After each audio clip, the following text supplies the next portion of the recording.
Hello guys, magandang araw. Welcome to my vlog again.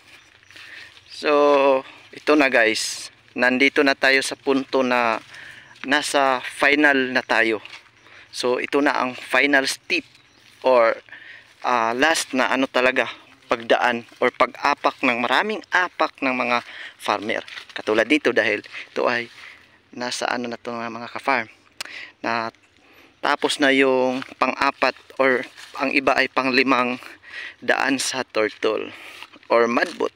So ito na yung kalalabasan. So ito ay natapos na to mga ka-farm. Final leveling na to. So dahil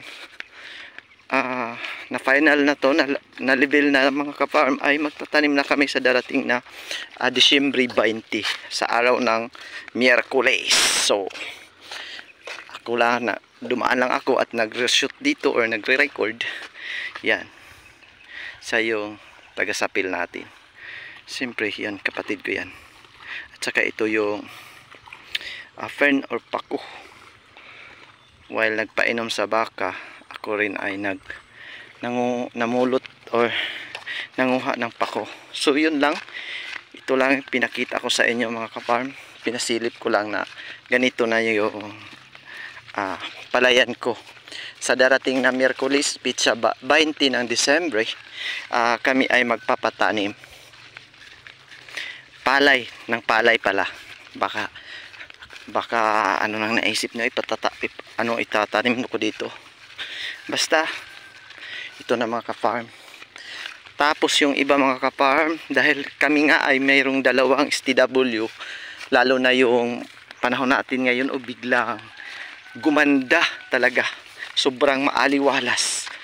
Tsaka yung iba ay sa Bisaya pa nabalaka na dahil sabi nila may haka-haka na may talaga daw na darating El Nino. Hindi natin alam naman mga ka-farm, kasi pwede naman din yan magbago. Yung El Nino gawing nating La Nina, diba? So ito yung isang STW namin mga ka-farm. Yan kami kumuha ng tubig. So yan, ito na. Tapos ipakita ko sa inyo mamaya yung ready na bunutin yung namin, rice seedling. Kasi mga ka-farm, nasa 13 days na yun mga ka-farm. So ngayong darating na Martes, na yun, 16 days na. So kasali na yung araw sa pagtatanim ay maging 17 days simula sa pagsabog. So yun, 17 days lahat.